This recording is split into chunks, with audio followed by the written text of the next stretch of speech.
Very few are born to bring wonder into our lives. Tonight's guest is just such a man. In 1974, he astonished the world by illegally rigging a high wire between New York's Twin Towers and walking, not just walking, but running, almost dancing across it. His life, before and since, has been a remarkable work of art. Please welcome the Emperor of the Air, the conquistador of the useless, Philippe Petit.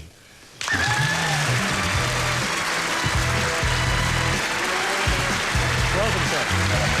Good.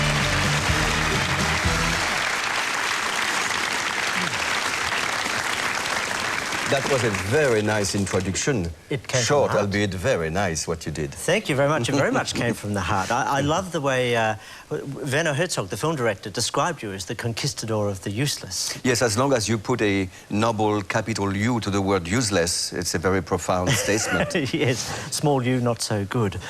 You said when we met before the show that the title of this show was entirely appropriate, Enough Rope. It's the first time it has been as appropriate as this. Yes, but I was going to query on that. Where does it come from? Is it like an Australian expression, or what does it come from? There is an expression which says enough rope and you'll hang yourself, but our attitude is enough rope and you'll do rope tricks.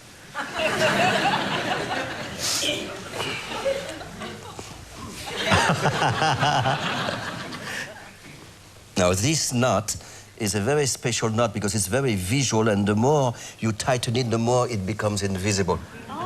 Oh. So, that was for the rope trick part. Thank you very much.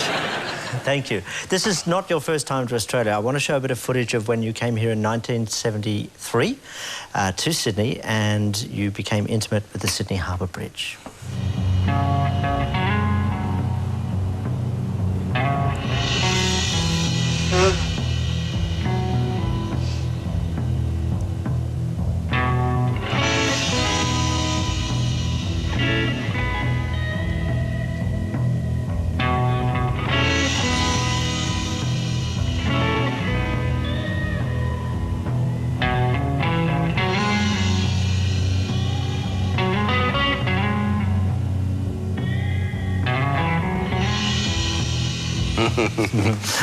That's fantastic. What are your memories of that event? Well, when I look at that, I smile. First, because I dislike the music very much, but that's the music from the film. Secondly, because it was really an improvised adventure. The cable is moving very much, which we see in some of the close-up in the documentary. And secondly, I'm just thinking of a French expression, une erreur de jeunesse, a mistake from the youth, you know, because it was so improvised and so really. But the gods were believing in me, even though I don't believe in God. So that's nice. I mean, I love it. And now this bridge, I'm sorry, but I have to say it's my bridge now.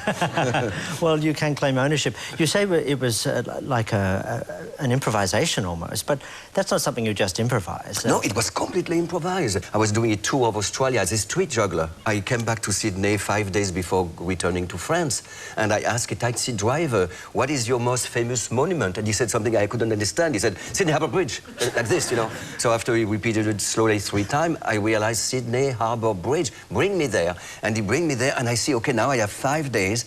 Could I put a wire there secretly?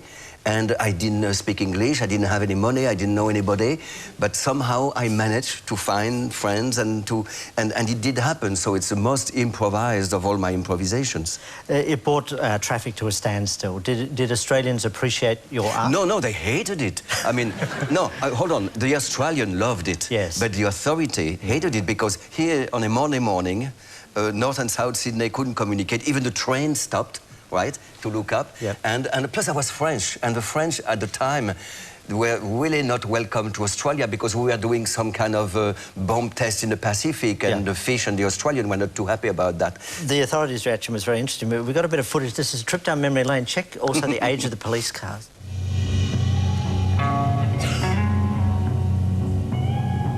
When he was taken away, I mean, the first thing he did was he picked the policeman's watch. Fleet manages to take the guy's watch off his wrist and hide it in his pocket. I love the fact that you stole the policeman's watch. You love it? How immoral of you.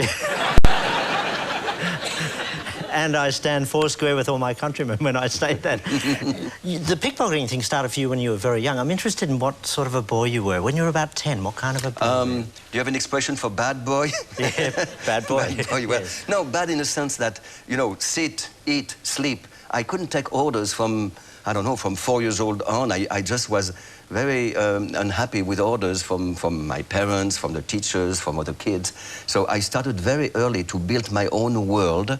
And then somehow, I don't know why, but it became the world of a poet, a very young poet, 5, 6 years old, and of a solitary artist. I discovered theater and painting and sculpting and poetry, and all that to me was one.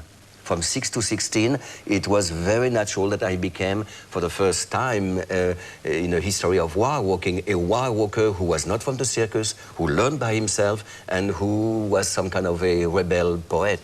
What were your parents like? The way I saw it is that they had nothing to do with my life. What they had to do with my life was the kind of counterpart. You cannot become a street juggler. You will not, you know, walk on a high wire. You should study. You should. So I was thrown out of 5 different schools before the age of 16. And for all my life, my parents, we didn't talk until 2 years before his death. My father, a door was open, and I discovered my father, and he discovered his son for 2 years before he disappeared, and that was very nice. The footage we're showing is from this documentary, Man on Wire, about your coup, your walk between the Twin Towers. But there's a lot of footage from earlier in your life. This is Philippe practicing the art of wire walking.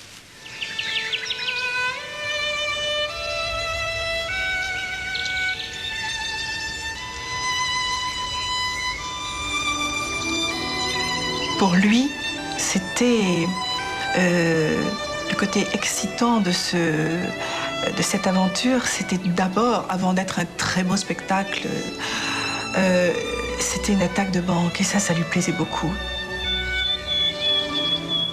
That was your girlfriend at the time, Annie, talking. Where, as you said, most people join a circus.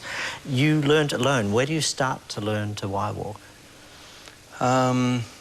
Well, having heard about wire walkers, but not having witnessed them, how could I start? Well, I was already playing with rope, as I said, so it was natural for me to try to put a little rope between 2 trees at a height where obviously I would not, you know, lose my life. And I didn't even know how to tighten the rope, what not to do.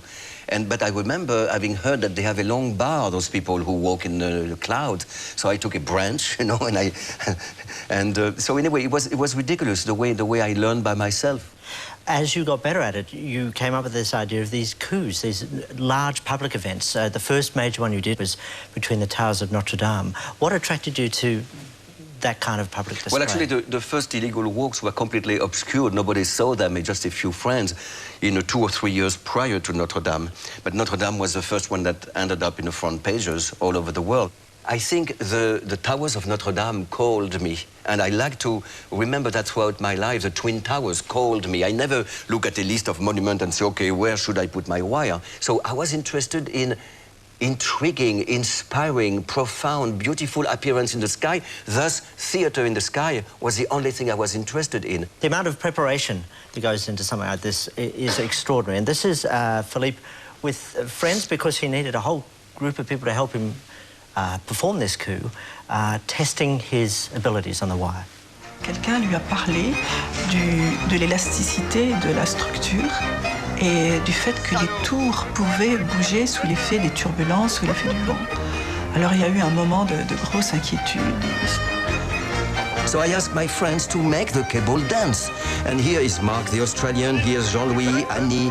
And we would jump up and down on these wires. We'd try and bounce Philippe off of the wire. Qu'est-ce que tu fais?